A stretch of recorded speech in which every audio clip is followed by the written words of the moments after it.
My name is Billy Bob Joe Johnson, John Flower Home, corn on the cob. And I watch Servant David's show every chance I get. Yeah, that's a fact.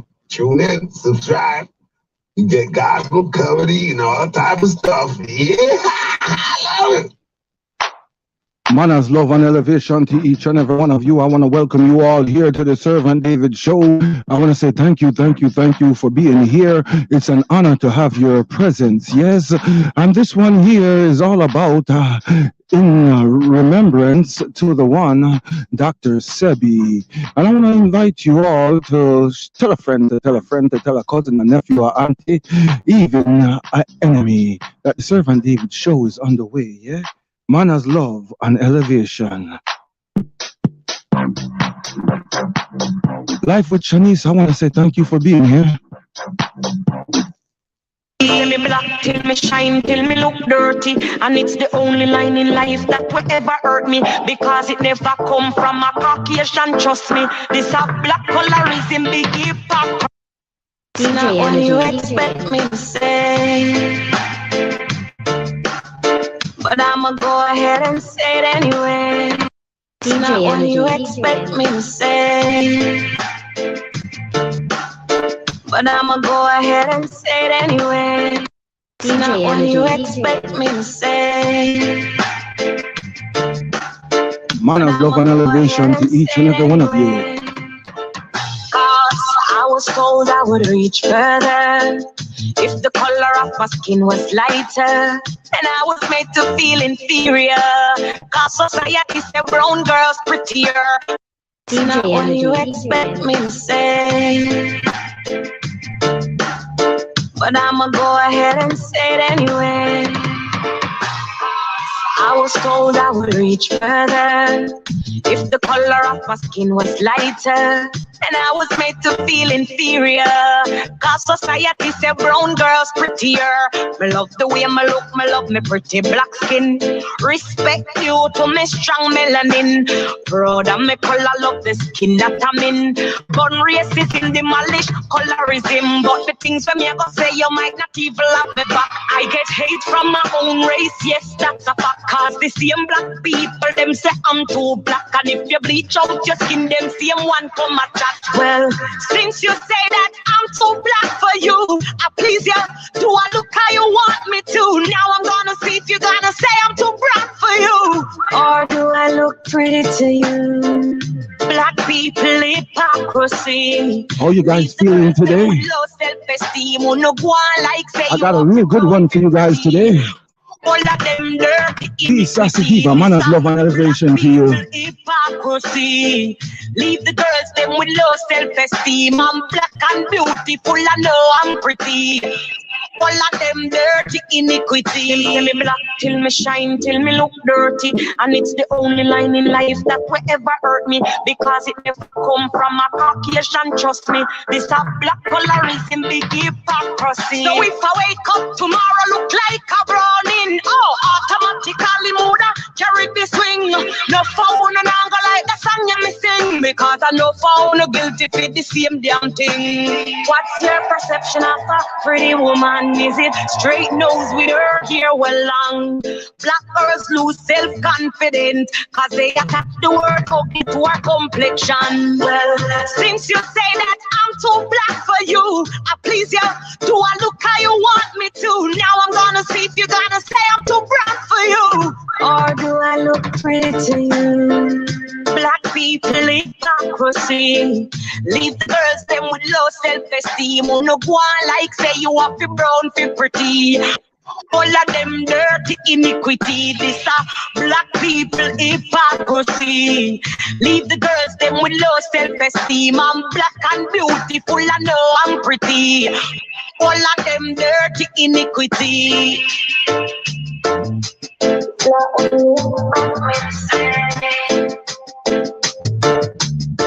But I'm going say it anyway.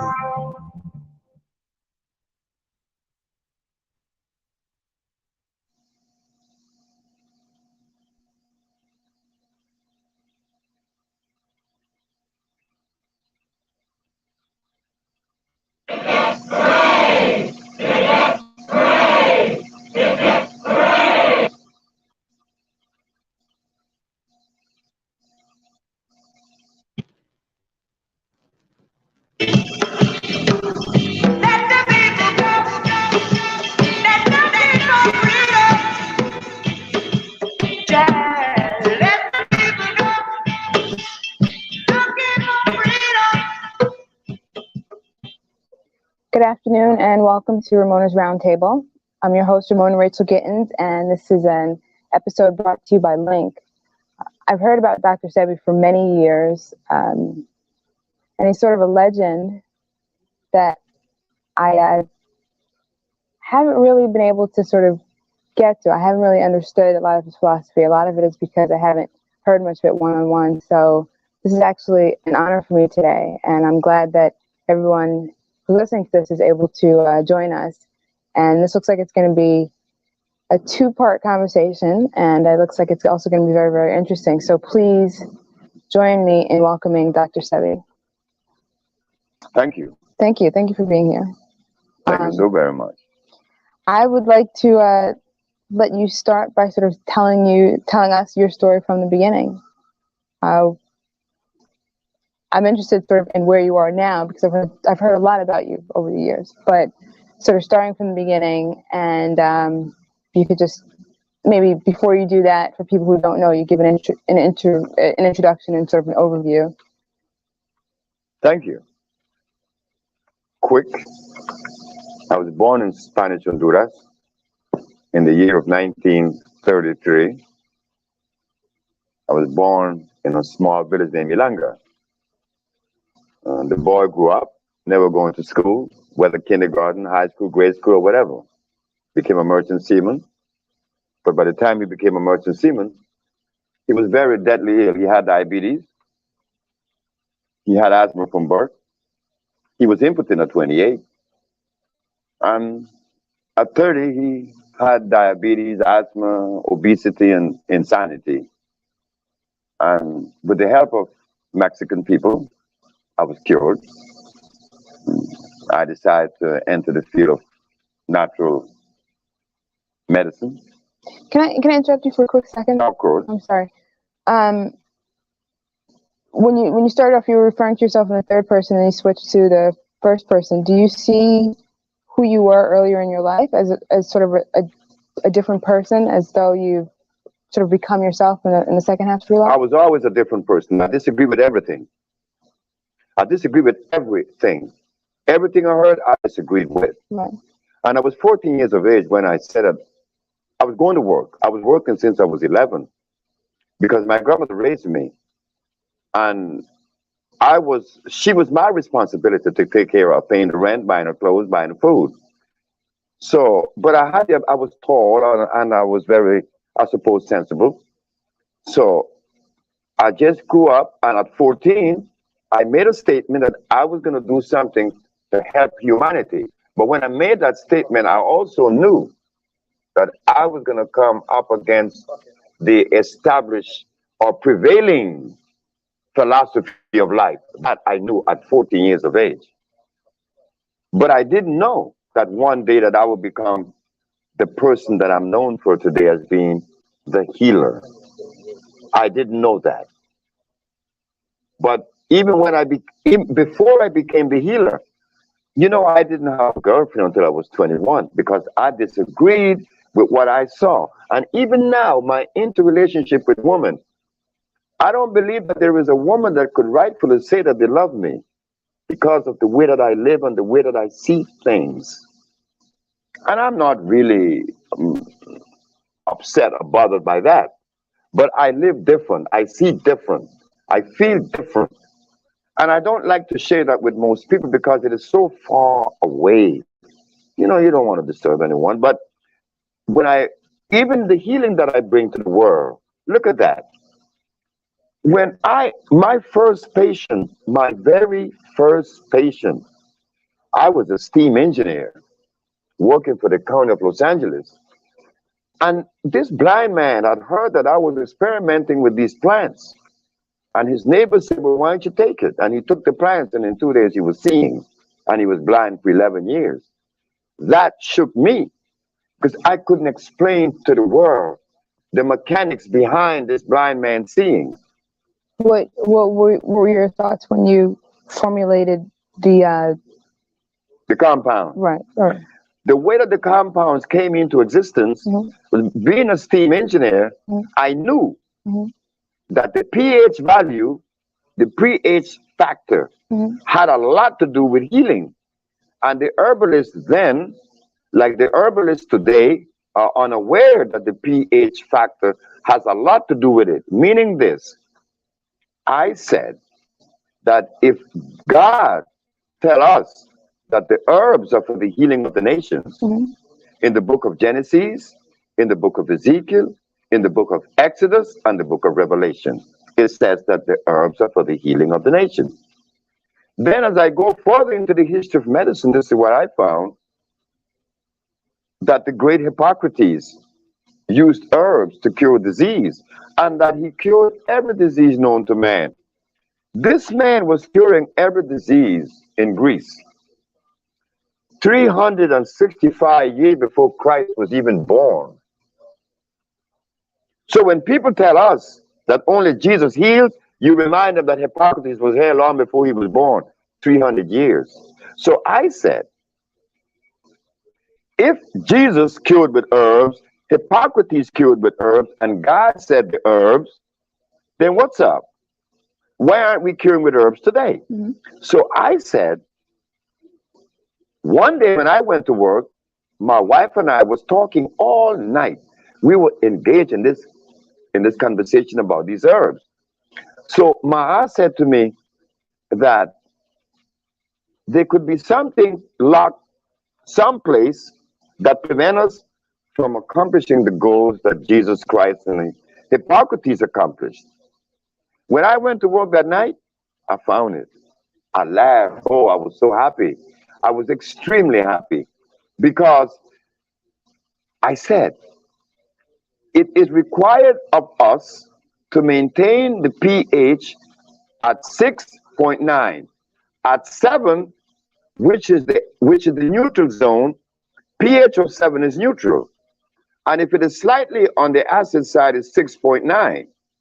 And the reason why we maintain the pH at 6.9 is to keep the tubes of the boiler clean, that there would be no life form in there. But if the pH is 7.1, oh, now you're going to experience life. Life form will begin to accumulate in the tubes of the boiler, preventing the radiant heat or the convection heat from reaching the tubes. I said that if life was so powerful that it could exist in a temperature of 450 degrees, then the herbs that heal would have to be alkali on 7 plus instead of acid 6.9. Then I begin to check the pH of all the herbs. I begin to test it. I test comfrey, acid. I test garlic, acid. I also tested aloe vera, St. John wort, rose hips, comfrey. All of these things are very acid. Carrot juice is extremely acid, yet the healers in New York then and now are still recommending these acid foods. So I said, well, let me investigate further to see which are the alkali herbs. And I began to see that burdock, yellow dock, also the elderberry, these are alkali plants. Also the Virginia snake root, that's alkali. One has to know the herbs that are alkali opposed to the herbs that are acid. This today is not really considered, nor do they follow that particular, road or understanding, because the herbalists of today are recommending peppermint. Peppermint is very acid. Peppermint freezes the brain. Some even recommend peppermint oil. Peppermint oil is extremely caustic. So now we have this kind of information in front of us being disseminated and carried out. So there's confusion in the population. But the one thing that my supporters or the people that helped me, that counseled me, they said to me, Sebi, the one thing that you have in your favor is that you have cure, and you are curing the diseases that others are not curing. So that is the barometer that tells us that the acid herb that they're using prevent them from reaching the goal that they're pursuing. It was my steam engineering experience that helped me in herbology to to understand the herb that God made. Yes, it has to be made by God. If we eat something that God didn't make, we are running the risk of disease. Then we're going to be angry. Like I were at only 30 years of age, I was extremely angry. So I didn't know that I would. My mother wanted me to be a preacher, and I didn't want to go into the church. I said, "Who, me be a preacher? No, I'm not going to be a preacher." And look what I'm doing now. Look what I'm doing. My mother, I called her on my birthday 2 days ago, and she was laughing. She was laughing. She said, "You see, what I wanted you to do, what I see you doing, you're doing it." Letitia, thank you for being here. Only because people are being healed. That is the work of a shepherd. So if we were to sort of go back and trace everything, as a young man, you had a sense that you would heal people. You didn't know quite how you would do it. You went through to become a young man in your early 20s, and you were still unhealthy yourself, but you started to look into herbs. No, I didn't look into herbs in my 20s. I didn't know anything about herbs in my 20s. No. I made a statement at 14 that I was going to do something to help humanity, but I didn't know it was going to turn out to be these herbs. So when I was sick, I was 30, and I got the help from the Mexican that helped me, and then I proceed to pursue it, and I was working as a steam engineer at the time that every day I would go to work, and God would talk to me and said, "How could you be healed of all those dreadful diseases, and you're going to hold that from humanity?" And I would go to work and I would see these turbines and these condensers and these boilers, and I would get so angry. And that was when I stepped up my research. You would see these boilers, what would make you angry about them? Because I want to get away from them, because I want to go into the herbs. But I was then 47 years of age. I was 47.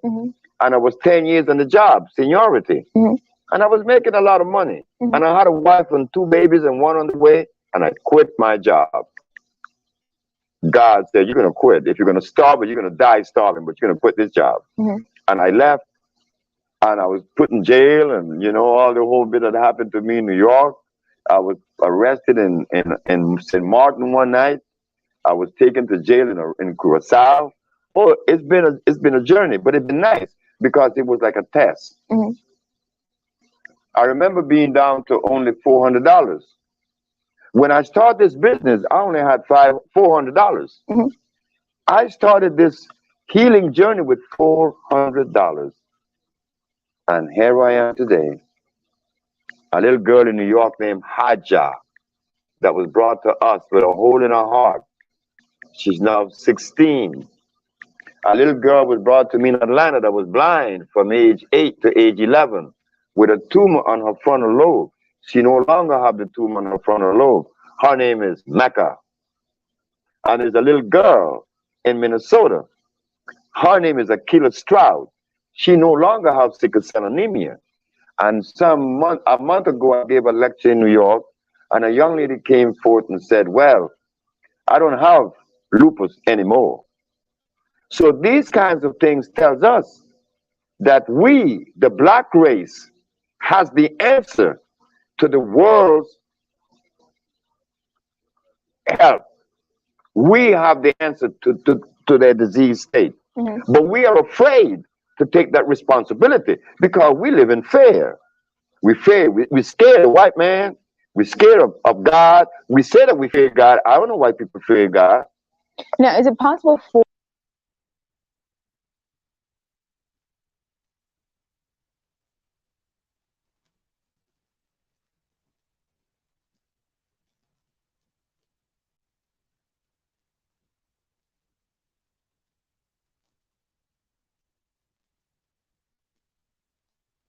for one group to have the cures for the world?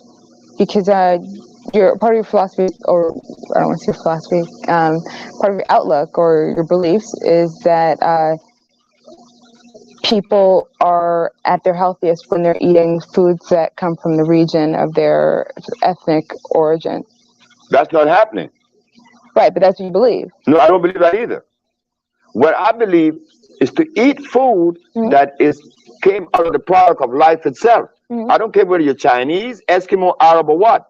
If you eat something natural, you're gonna be healed. But do you believe that that people, for instance, that Black people should not eat foods that are not Oh indigenous no, to that's a Africa? horse of a different color. Black people should not eat Chinese food because Chinese food or even Caucasian food.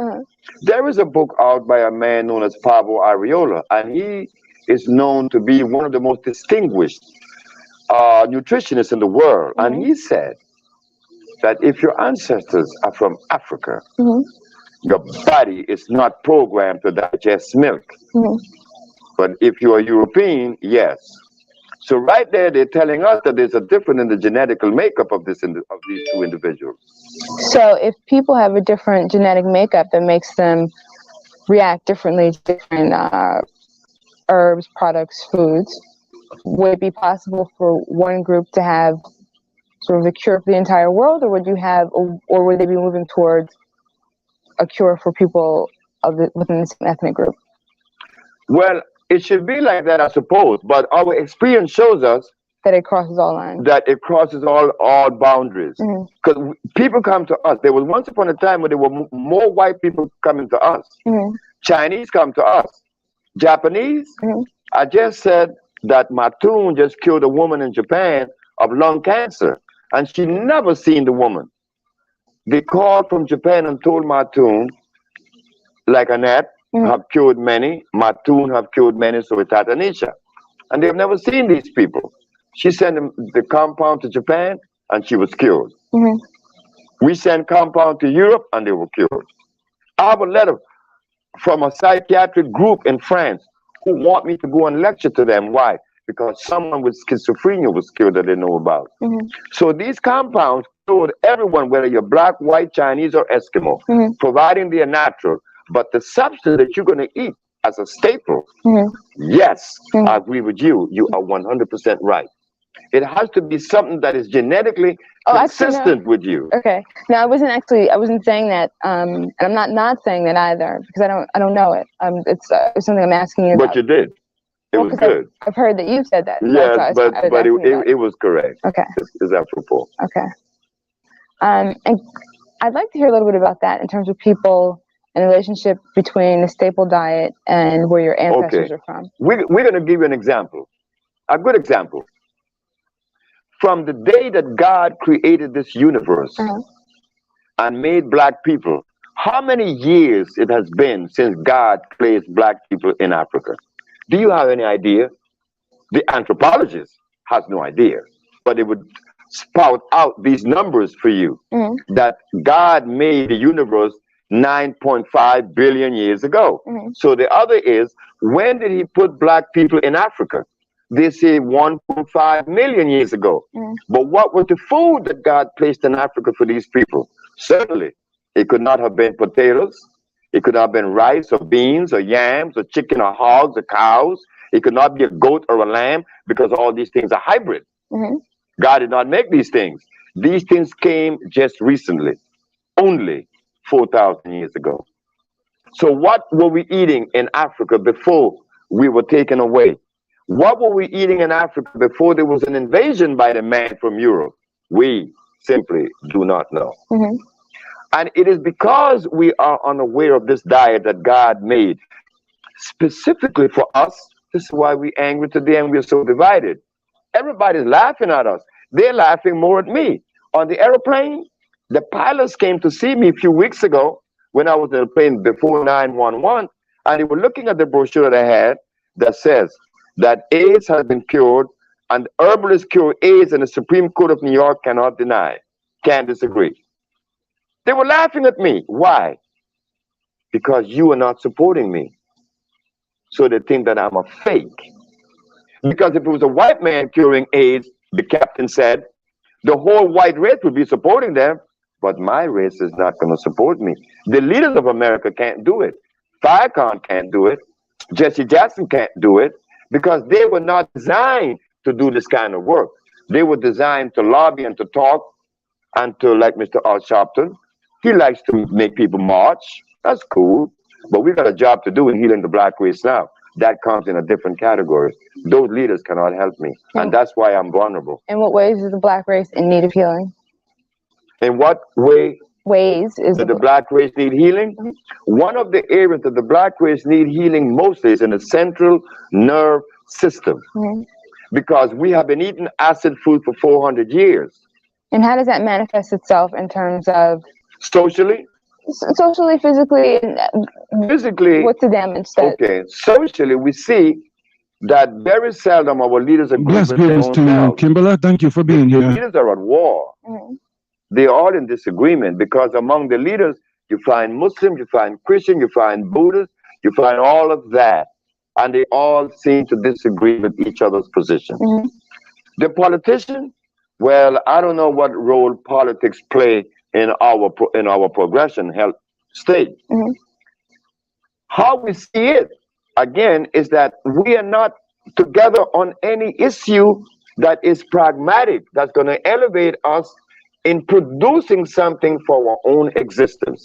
Self-preservation is the first law of nature, and we are the only people on the planet that denies that. Okay, so I guess there are a few things I want to pull out of what you just said. The first one is a relationship between diet and behavior.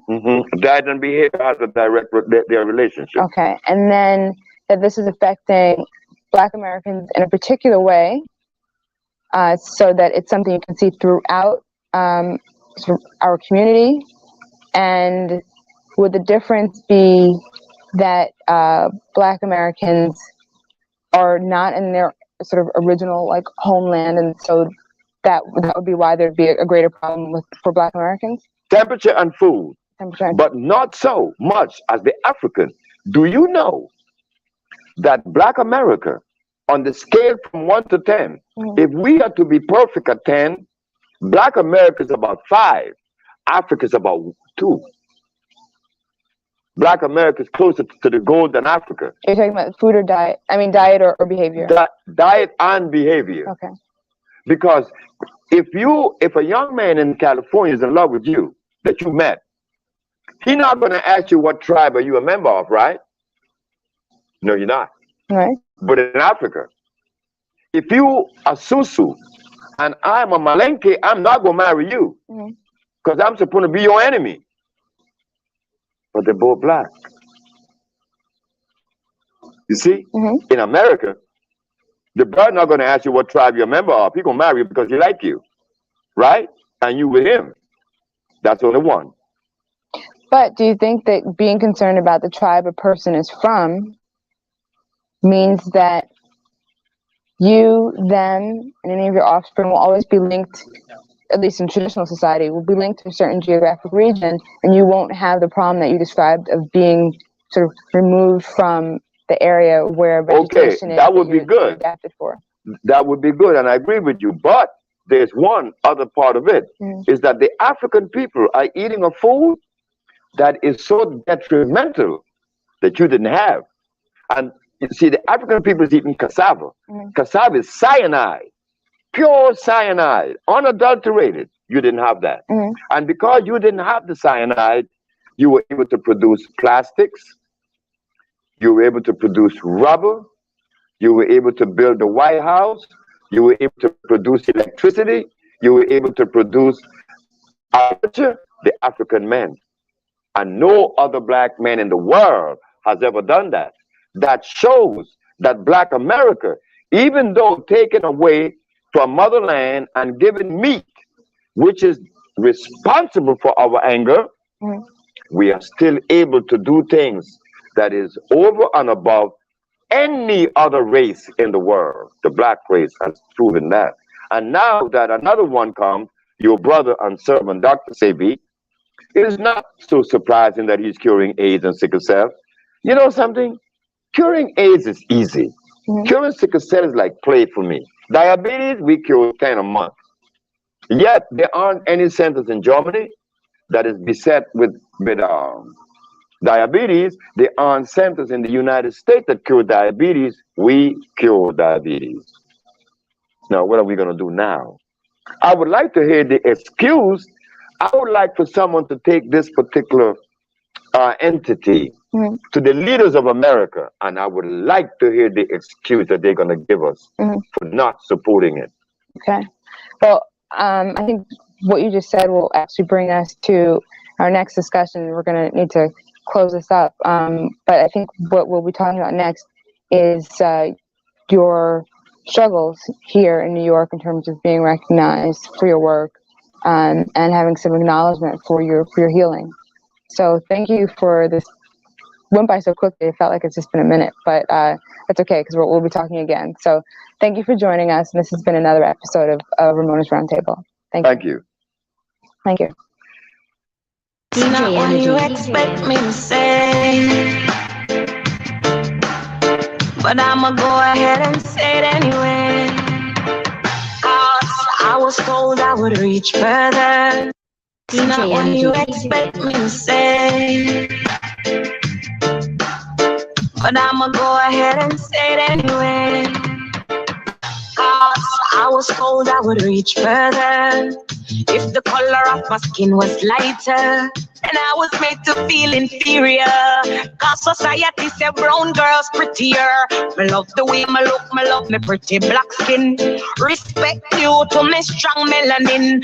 Proud of me color, love the skin that I'm in. Gun racism, demolish colorism. But the things when you go say you might not even have me back. I get hate from my own race, yes, that's a fact. 'Cause the same black people, them say I'm too black. And if you bleach out your skin, them same one come attack. Well, since you say that I'm too black for you, I please you, do I look how you want me to? Now I'm gonna see if you're gonna say I'm too brown for you. Or do I look pretty to you?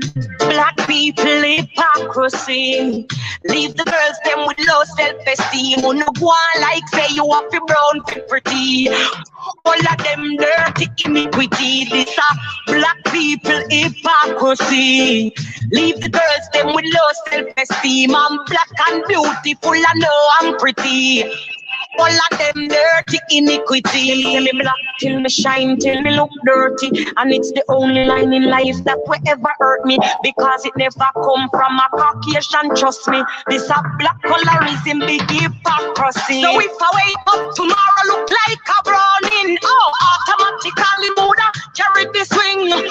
No phone, I go like the song you me sing, because I know phone no guilty for the same damn thing. What's your perception of a pretty woman? Is it straight nose, your hair well long? Black girls lose self-confidence, 'cause they attach the word ugly to our complexion. Well, since you say that I'm too black for you, I please you, do I look how you want me to? Now I'm gonna see if you're gonna say I'm too brown for you. Or do I look pretty to you? Black people hypocrisy. Leave the girls them with low self-esteem. Who no go on like say you have to brown for pretty. All of them dirty iniquity. And Dr. Sebi separated.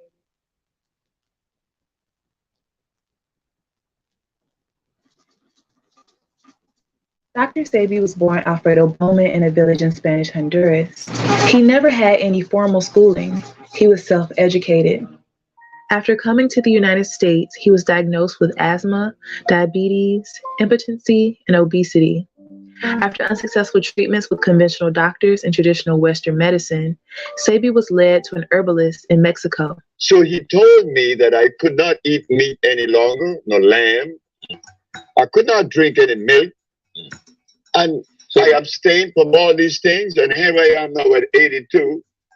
I'm happier than I've ever been in my life. After being healed from his conditions, he began studying and cataloging herbs around the world. As a result, he created natural vegetation cell food compounds that he claimed would cure people from diseases like herpes and AIDS. The first patient was a brother in Boston named Michael White. I said, well, I must send him the compound. I removed from the man's diet lactose, uric acid, and carbonic acid, milk, starches, and meat. By removing these things from his diet and then cleansing his cells, he began to see recovery in 24 hours. When I told my mama that I had cured my 13 AIDS patient. She said, they're gonna get you. In the 1980s, Dr. Sebi ran a variety of ads stating that his institute cured AIDS, sickle cell, lupus, blindness, herpes, cancer, and other incurable diseases. The ad caught the eye of the Food and Drug Administration, and they sued Dr. Sebi for false advertisement and practicing without a license. You defended yourself. Of course I did. I knew that I had sufficient evidence to prove my position. During the trial, the judge requested Dr. Sebi provide one witness for each disease that he claimed he cured. Each witness had to bring documentation that showed they had a disease from one doctor and documentation that they no longer had the disease from a separate doctor. Dr. Sebi was able to provide over 70 witnesses. He was not taken to court to prove he cured AIDS, but many say he still did so within this trial because his witnesses presented verified medical documents proving they had been healed after they said they sought Sebi's help. After hours of questioning and testing Dr. Sebi's compounds, he was found not guilty because his products were essentially food and he was not diagnosing patients. Dr. Sebi took on the Attorney General and won. Not only did I prove scientifically, but I had the diagnostic sheets, and I do have them today. And those diagnostic sheets didn't come from me. They came from their school, their American accredited, medical accredited school.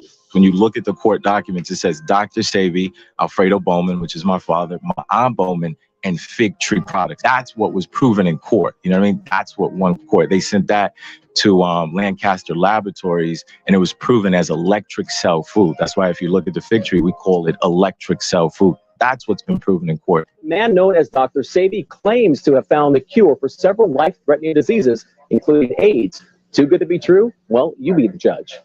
The lump in Myrtle Rick's left breast is gone. I haven't had any symptoms or problems, anything. Sabrina Peterson's son no longer disabled by sickle cell anemia. He has a lot of energy. I have to make him rest. Disease is cured by this man. His name is Dr. Sebi, but you won't find a medical degree hanging from his wall. Instead, a certificate of healing. How did Dr. Sebi say he was healing people of these incurable diseases? The basis behind his approach is cleaning the body of excess mucus, which is believed to be the root of all disease.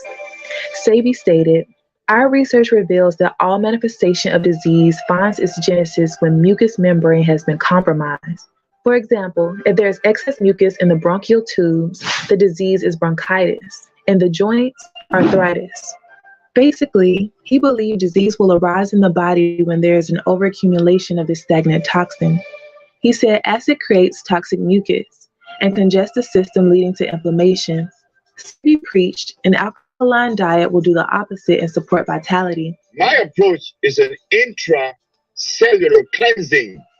You have people eating hog, potatoes, rice, and beans. But if we take this substance to a biochemist, he's not going to find any food in any of these substances. If something is of usefulness in my structure, in my biological structure, it must necessarily be electrical. And the only substance that is electrical are those substances that come from the forest we call the jungle.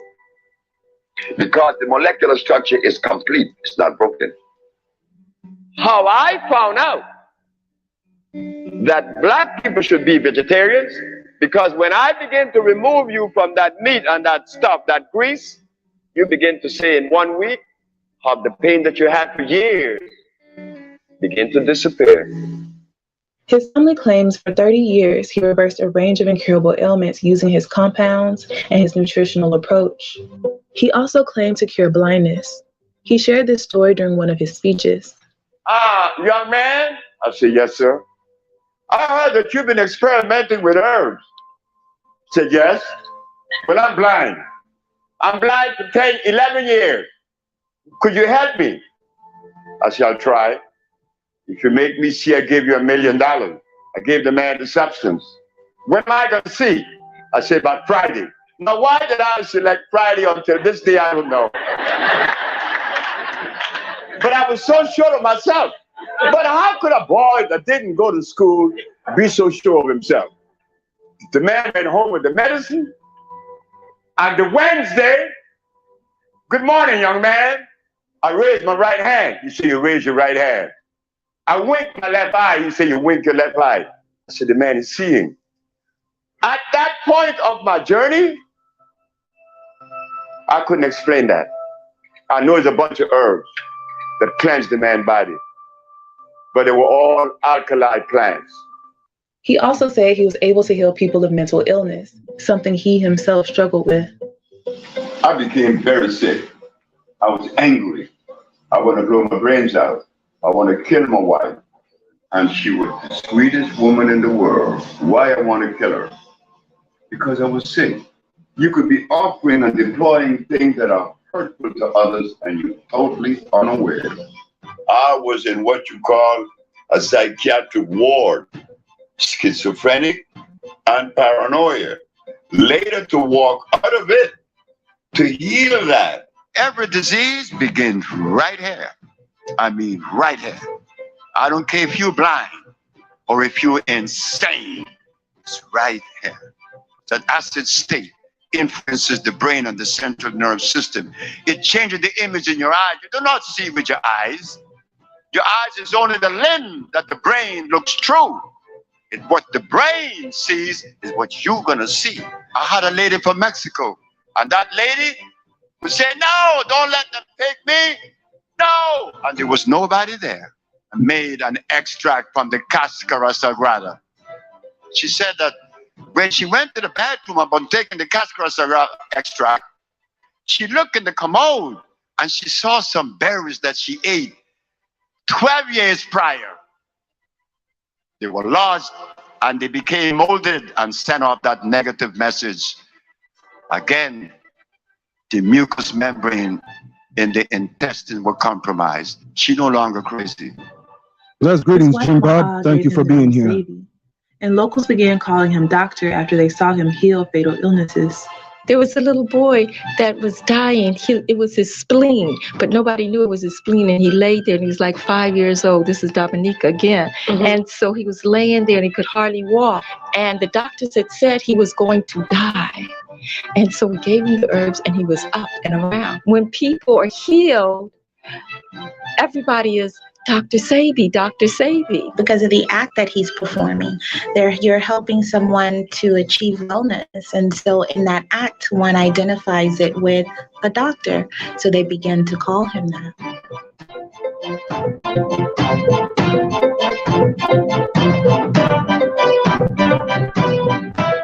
Dr. Sebi not only wanted to heal people of their ailments, he also wanted everyone to truly love themselves.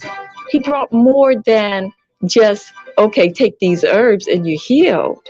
You felt what you feel when you listen to Sebi. You feel good about yourself and you feel strong. And it was the healing of the nation. It is the healing of the nation because that's the other part of the healing, for us to have that self-worth, that self-confidence. The love that's going to secure you through life is the love that you offer yourself. These are the things that we need to cultivate, not the dependency of another. Why should you be dependent on me for love? On yourself. That love that you have for you, that love would never die. Dr. Sebi created Usha Healing Village, where hundreds of people have traveled to receive healing of their ailments. This village is located in Honduras, Central America, and is named after one of his oldest daughters. The Usha Village was opened right after the court case. You know, my father had his court case in 1988. And then right after that, we went out there, my mother, my father, the whole family, and he founded the Usha Village. And we didn't take out loans for that. That was funded directly out of his pocket, out of the Fig Tree's pocket. No, we're not involved in the Usha Village at all. That's something that's definitely important to clarify to people, because that's being ran by my father's ex-business partners, which reside out in Los Angeles, which operate, different entity. Dr. Sebi's work was well respected in entertainment circles, with clients including the late Lisa Left Eye Lopez, John Travolta, Eddie Murphy, Michael Jackson, and Nipsey Hussle. I take his products for sure. I'm working on doing a documentary on the trial in 1985.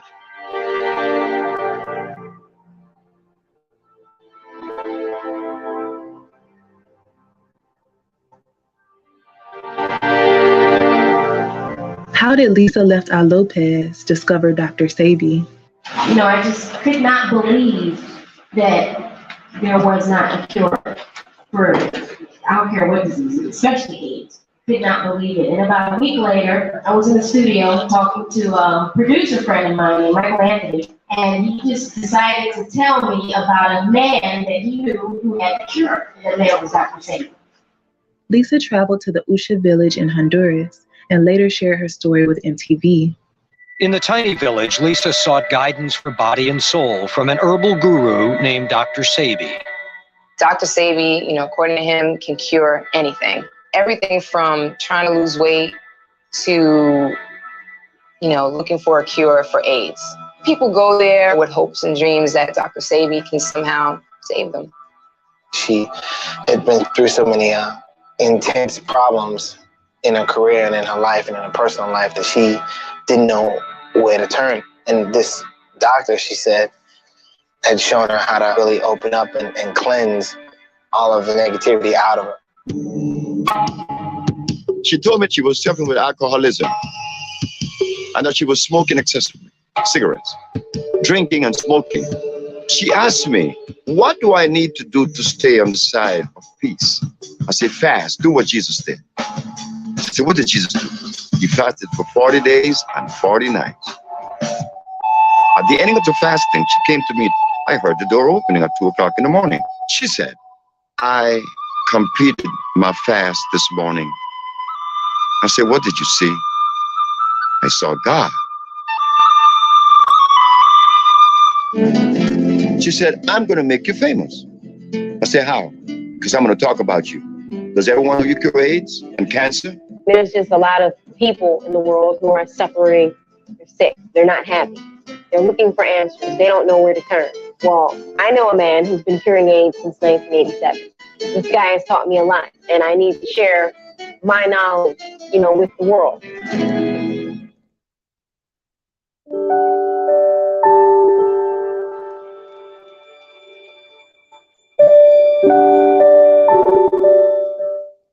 Sebi also claimed to have healed Michael Jackson.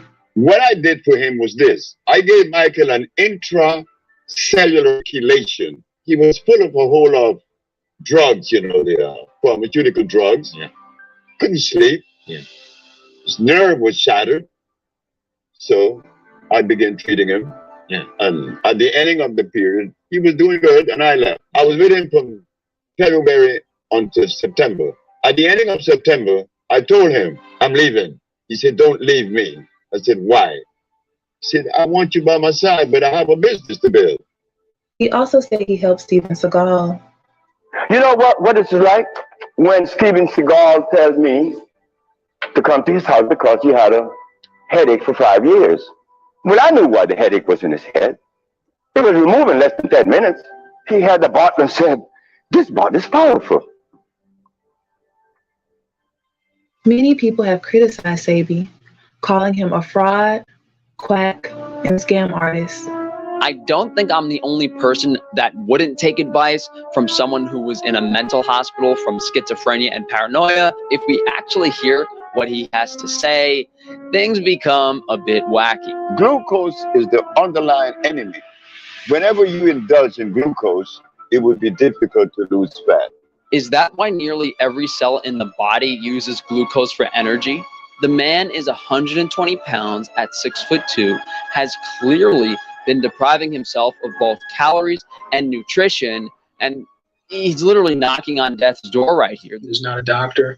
He was simply a fraudulent individual with no education who took advantage of scientifically illiterate and impressionable people. But the first ridiculous claim that I will address is that germs don't exist. This is the Supreme Court of the United States. The judge said, what did you say? I said, there is no such thing as a germ, a virus, or a bacteria. Then what is it? I said, man, it is a microbe that is generated in the body when erosion begins. If I take a very healthy human being and lay them on the table and not move them for a month, when I raise them, what are they going to have on their back? A vessel. And inside the vessel would be some little worms, isn't it? Sure. But where did the worms come from and where were they born? In the man himself. But what vessel You didn't move that person. That part of him was lacking of oxygen. Now we go internal. When those cells cease to receive oxygen, they break down. If the erosion in the nostril, it is what? Sinusitis. If it's the bronchial tubes, it's bronchitis. Claim that bacteria and viruses don't exist. Such an egregious example of scientific ignorance. It's even more egregious than saying the world is flat. Sebi has ignored all criticism. He stated everyone has been taught to accept Western medicine and reject anything outside of that realm. Despite the criticism, his career continued to thrive, but he struggled to maintain his romantic relationships. You know, my father was a Rolling Stone. Everybody kind of knows that. He had 4 marriages, legal and bigamous. He married a woman named Melba Jean in the late 1950s, then Ma'a in the 1970s and began his healing journey. He married Annette Thomas in the 1980s and Patsy Williams around the late 90s, early 2000s. The official Dr. Sebi wife is Melba Jean Bowman. She's been married legally to Dr. Sebi for 56 years. That's the legal wife. That's the standing wife of Dr. Sebi. Sebi claimed all of these marriages.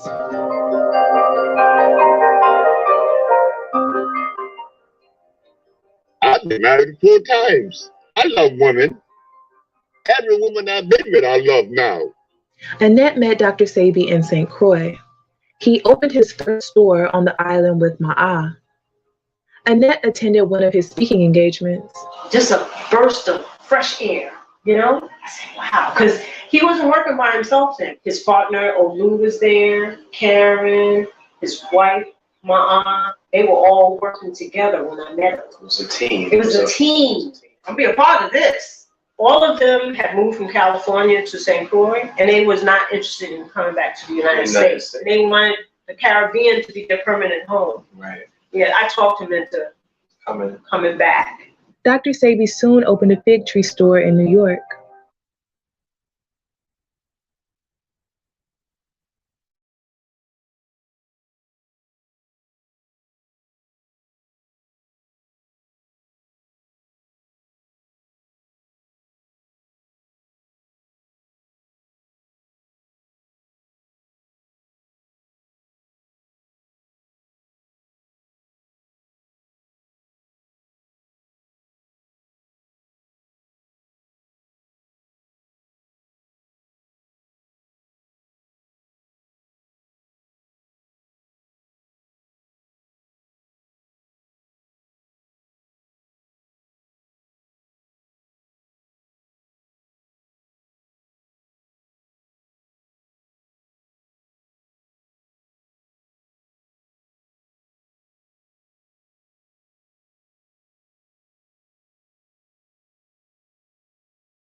Them had moved from California to St. Croix, and they was not interested in coming back to the United States. They wanted.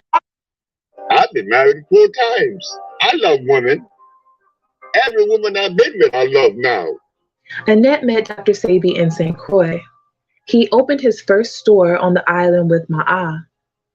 Annette attended one of his speaking engagements. Just a burst of fresh air, you know? I said, wow, because he wasn't working by himself then. His partner, Olu, was there, Karen, his wife, Ma'a. They were all working together when I met him. It was a team. It was a team. I'm being a part of this. All of them had moved from California to St. Croix, and they was not interested in coming back to the United States. They wanted the Caribbean to be their permanent home. Right. Yeah, I talked him into coming back. Dr. Sebi soon opened a fig tree store in New York. Annette became his third wife. Many years later, Patsy traveled to the Usha village and began assisting Sebi and Ma'a. Ma'a explains why she and Dr. Sebi separated. There was many women I couldn't take anymore. As I said to Sebi, you cured all these women, you helped all these women, and they love you. Mm-hmm. And that's unfair to them because you're taking advantage of them because they will do anything for you. They love you. Ma'a continued the healing work through the fig tree with her daughters and son. Dr. Sebi moved to LA and opened an office there. He married Patsy and she continued to work for him. He then had to start a new company after Patsy allegedly stole from him. His many romantic relationships allegedly produced more than 20 children. My dad had quite a few children. You know what I mean? It's many of us in different factions. Tell them what is good for your pressure. Tell them what people need when they weak. That's my daughter. Now look, I'm 79. Mm. 79 with a baby now. Yeah. I was hitting you up. Good job. Man, I didn't know my own son. Yeah, this is Joe with the help me. Yeah. I didn't know my own son. Wow. This young man knows his daddy. Understand? He grew up with me. Critics try to use his personal life as a way to tarnish his name, but Ma'a rejects these views. Sebi is a great healer, and all his personal life has nothing to do with it. He has openly spoken about his shortcomings. I was in a state of disarray, and I didn't know it. At the time, I was involved with 3 different wives, Matum, Annette, and Ma'a. Mm-hmm. My life was not as stable because I had other women pregnant. You know, a young girl, 19 years old, was pregnant. I was like emotionally out of it. So Lisa said to me that I needed help. And she was right. There's an African proverb that says, when an old man dies, a library burns to the ground. There's much controversy surrounding the death of Dr. Sebi. He was arrested along with his associate Pablo Medina for being in the possession of $37,000 in cash in an airport on a Caribbean island off the coast of Honduras. Authorities stated he was suspected of laundering money. His friends, family, and patients vehemently denied the charges. It's a very sad video to see. It's a very sad thing to see because you can see that he was broken. You can see that he was hurt. To give of yourself, your whole heart. I don't care about this money thing. Forget this money thing, the product and selling it on the internet. And well, he gave of himself. Mm-hmm. Him. His family attempted to get him released from custody to no avail.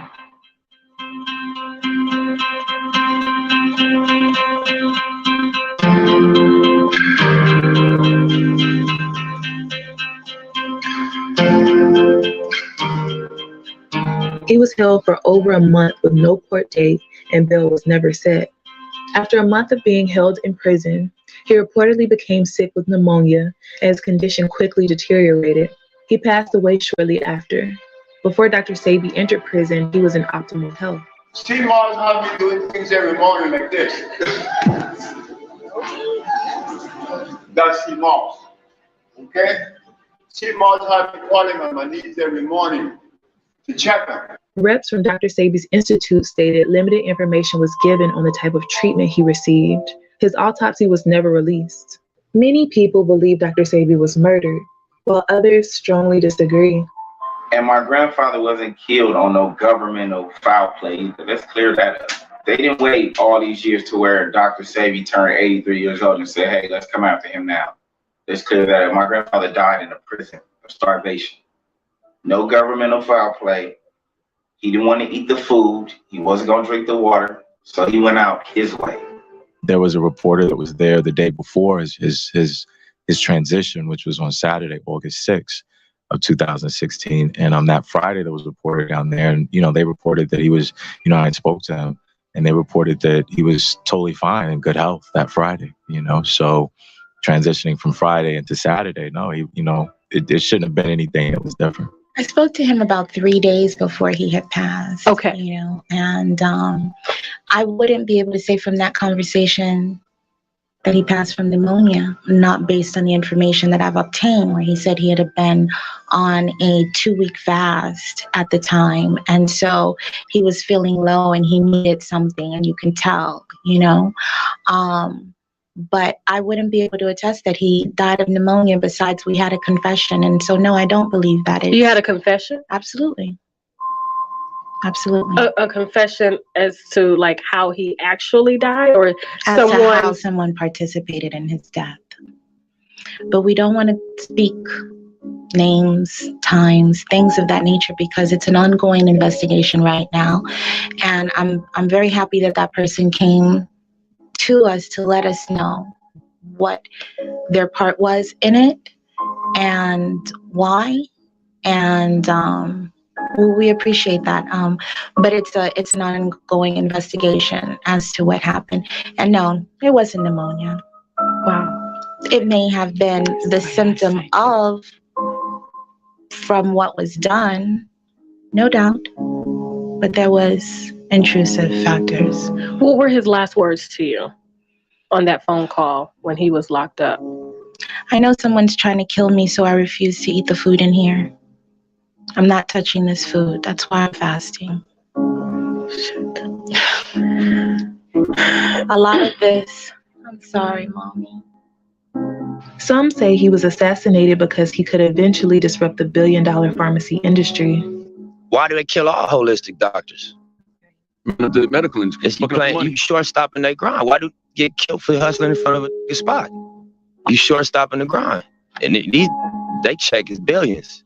You got that get flipped for a couple $100,000. They felt that he was a threat to their agenda. And what I was told is that the incoming president, her name was Eugenia Charles. The United States had decided that they were going to sell the island of Dominica, which has 365 rivers of some of the fresh, most living water on the earth. It was selling them on buying fluoride to fluorinate the water. Wow. And Sebi was there, and everybody knows Sebi's going to be a whistleblower. He's going to expose the poison. After Dr. Sebi's death, the charges were dropped and Pablo Medina was released from prison.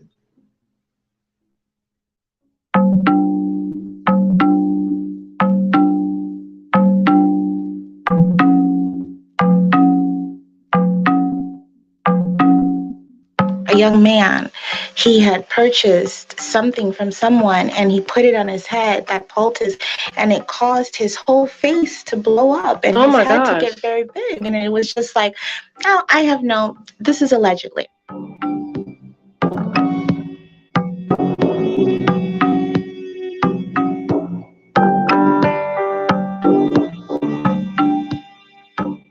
Many of you have asked why we have not tried to help Mr. Jermell Brown with his current health. I want to let everyone know that we have reached out to Jermell on several occasions.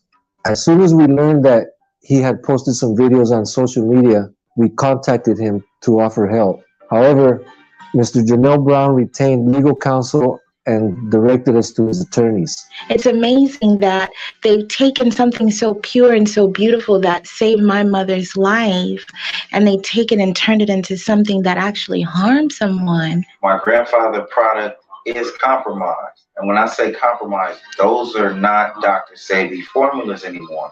Look how many people get side effects from those products. You don't want anything pertaining to Dr. Sebi cell food. Don't follow the fake Instagram.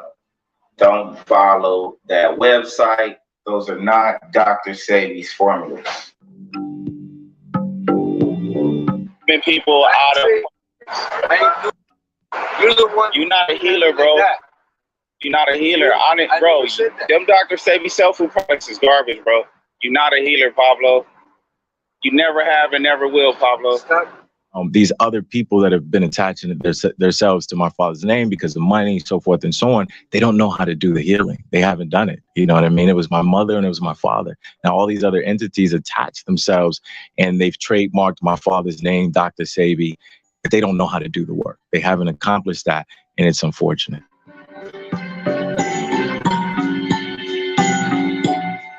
Has the LA office been infiltrated? Actually, no, it has not been infiltrated at all. I see the name Jenny come about at the LA office. Who is Jenny? Actually, Jenny is the president of the office. She's the person who managed the office as well. And that's the person that my dad hired. She was the one of the new people that my dad hired in 2014. Baba Sebi's business, both the village in Honduras and that LA office, is left solely under Selma Bowman. So this is Dr. Sebi's legacy that you're looking at. This is Dr. Sebi's legacy right here, along with his 16-year-old son, Victor, and his 5-year-old daughter, Tala. The only authentic and original products are Dr. Sebi's cell food. What do you say to the people that say his daughter says the product is fine? I don't know anything of her saying that these products is okay. She's not here in LA. She don't know anything about formulas that's being, put out on the street. What we're using is my father's formulas from when he first started. And not only that, but we have also improved some of the formulas. We're his legitimate legacy. We're the Bowmans.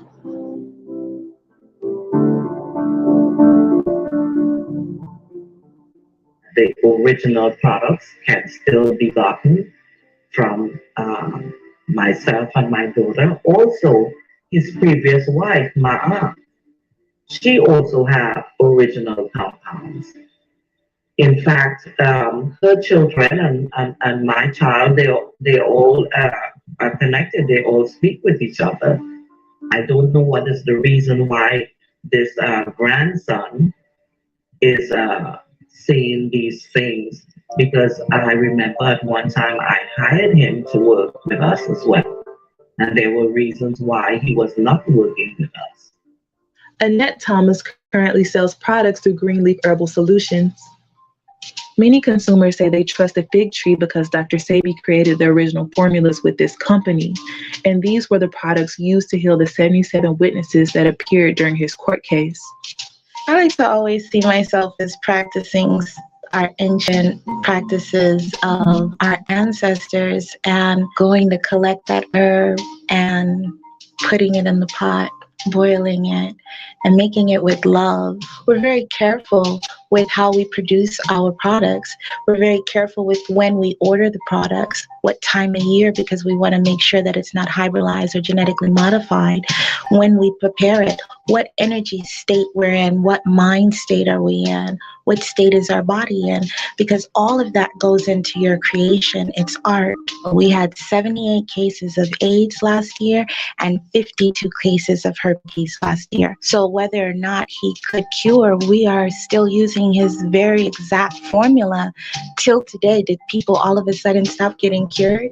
No, people didn't. I want to call out everybody. There's someone over here on this end, on that end. We have the authentic product. If you're not purchasing products from us, then it's not authentic. It's not the original. I am not saying that. That is what people are saying. We're going to continue to actually cure people. And that's what we've been doing. That's what we'll continue to do. Before Dr. Sebi died, he said he had been betrayed by a former wife, Matun, who is now doing press runs to speak about how she helped start the Usha village and created the treatments. My husband won a case in the Supreme Court of New York since 1986, proving to cure AIDS, cancer, diabetes, sickle cell, herpes, lupus, etc. Since that time, I'm the one in the kitchen. We have developed something called an intracellular chelation. Ma'a says Patsy isn't being truthful. You worked with us, so you didn't know anything. You came and Sebi brought you into the house? She was the mistress. So what we went through with the court, what we went through, it was a whole lot what we went through. You were there from the beginning. And what we created. When that man called, the scientist called and said, he needs to get the Nobel Peace Prize or life in prison. Were you there?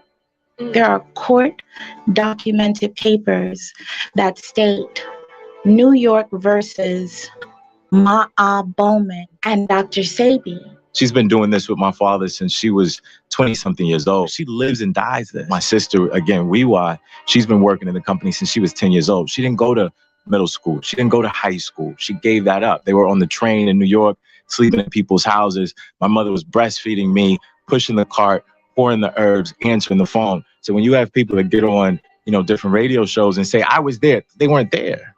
Matun is part of Daddy's third chapter, and I'm sure they shared beautiful moments together and a lot of information together. I have some reservations. There were informations that were withheld from me about certain parts of this journey, and I have questions. Tell your story as it is. Tell your story in truth. Patsy, aka Matun, says Dr. Sebi's company was stolen from her by Pablo Medina and Dr. Sebi's manager, Jenny. Our clients are complaining, past and present, because the herbs that they're getting from the office that my husband and I have created and the products that we've created, it's no longer our products there. Pablo, I remember when you came and I hired you. And I remember the day we fired you. They're imposters. They have fraudulently signed my husband's name and send it to the trademark office. And they said now they own my business. All that scenario you created and said that I stole money, you can check my account. You can check where I live. I don't have no money. Patsy Williams, back in 2014, her and her daughter, Zave, stole from my father along with some others. And what happened, my father called me, and he has never called and just hung up in an instant. So I rushed over to the office, met Isaiah over there. As soon as we walked in, my father was standing in the middle of the floor just looking. And so I knew what had happened. I looked around, I said, oh, they got you.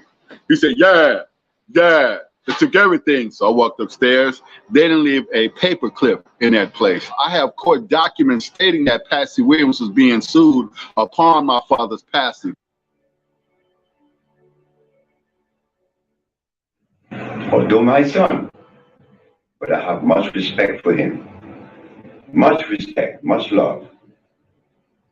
And for his mother too. And his sisters.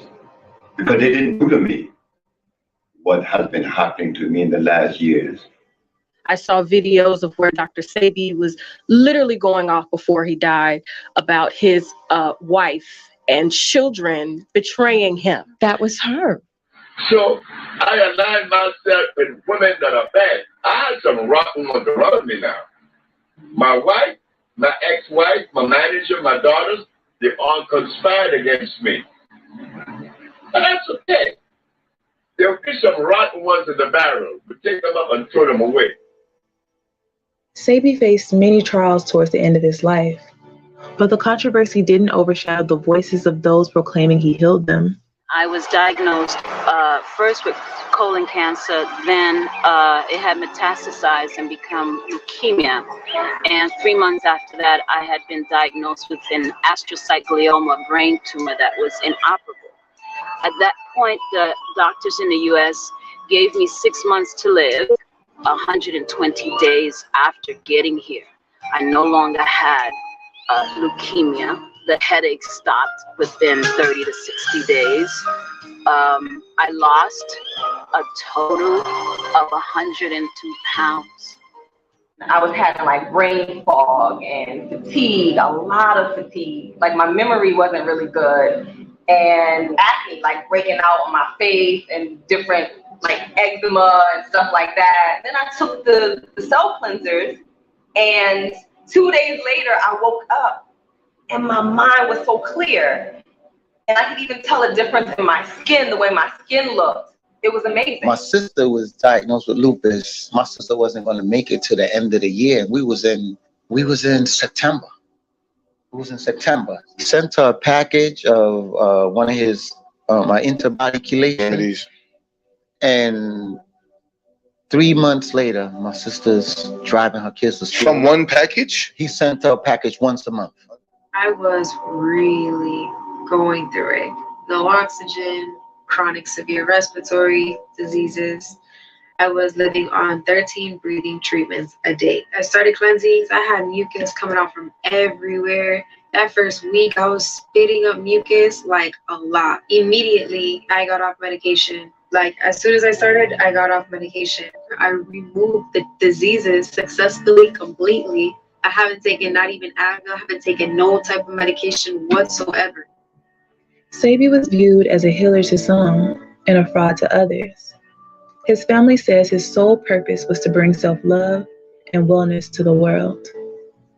He was about light and love. This journey is about light and love and above all, and healing, a healing for the nation. Sebi was a self-proclaimed pathologist, herbalist, and naturalist. His supporters say his mission was to heal through holistic health, body, mind, and spirit. The one thing you want to do is to love. And that love should begin with you. Once you love you, you love the whole world. It's easy. It's delicious to love everybody and everything.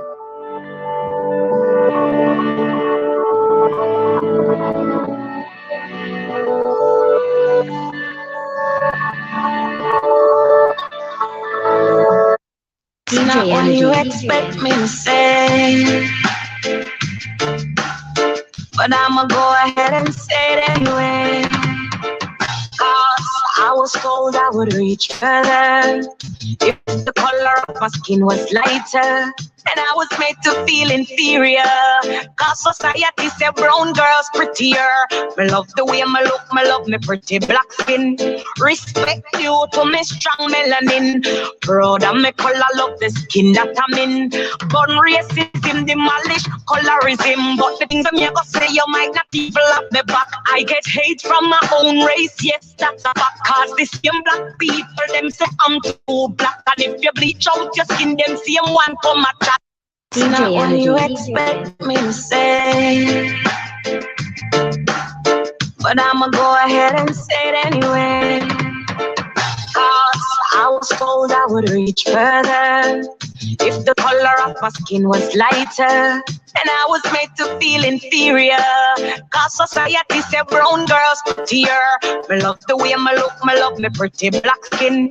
Respect you to me strong melanin. Proud of me color, love the skin that I'm in. Gun racism, demolish colorism. But the things when me go say, you might not even love me back. I get hate from my own race, yes, that's a fact. 'Cause the same black people, them say I'm too black. And if you bleach out your skin, them same one come attack. Well, since you say that I'm too black for you, I please you, do I look how you want me to? Now I'm gonna see if you're gonna say I'm too brown for you. Or do Manners, love, and elevation to everybody, yeah? people hypocrisy? I want to thank you all for being here. With low self-esteem, who no go on like say you are pretty. All of them dirty iniquity. This a black. Manners, love, and elevation. Leave the girls them with low self-esteem. I'm black and beautiful, I know I'm pretty. All of them dirty iniquity. Till me black, till me shine, till me look dirty. And it's the only line in life that will ever hurt me, because it never come from Hannah K, how are you doing this evening? colorism, big hypocrisy. So if I wake up tomorrow look like a browning, oh, automatically mood carry the swing. No phone and angle like the song you me sing, because I know phone no guilty for the Same damn thing, well.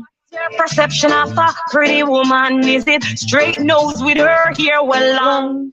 Black girls lose self-confidence cause they attach the word ugly to our complexion. Well, since you say that I'm too black for you, I please you, do I look how you want me to? Now I'm gonna see if you're gonna say I'm too black for you, or do I look pretty to you? Black people hypocrisy. Leave the girls them with low self-esteem. Who no go on like say you have to brown for pretty. All of them dirty iniquity. This black people hypocrisy. Leave the girls them with low self-esteem. I'm black and beautiful, I know I'm pretty. All of them dirty iniquity.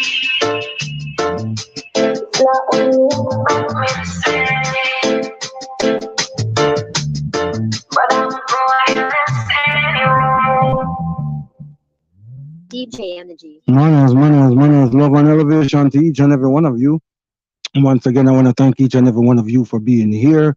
It's been a pleasure, such a pleasure to have your presence. And once again, this one here is in remembrance to Dr. Sebi. During, here in the USA, we do a thing where they have Black History Month. Well, I, for one, per se, I would rather, like to say Black History, instead of just give it a year or a month or anything like that.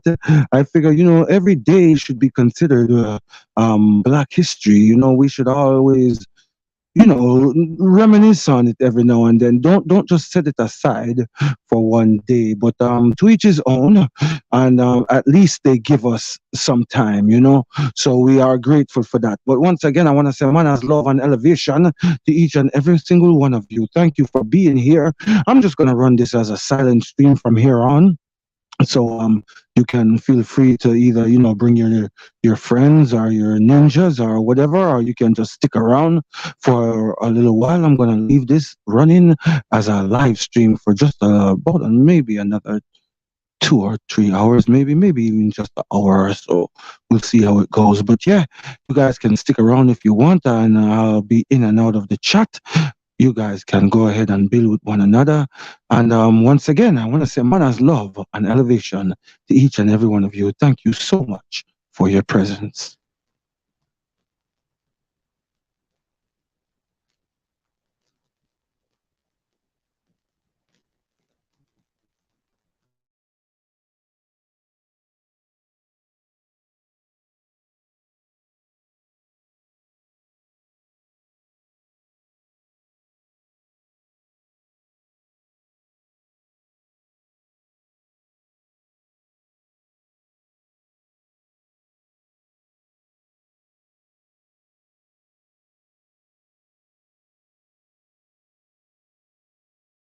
My name is Billy Bob Joe Johnson, John Flower Home, corner of the car. Hi, my name is Billy Bob Joe Johnson, John Flower Home, corner of the car. And I watch Servant Davis show every chance I get. Yeah, that's a fact. Tune in, subscribe. You get gospel, comedy, all type of stuff. Yeah, I love it. Yeah, this is Prophet Paul, and I'm here listening to.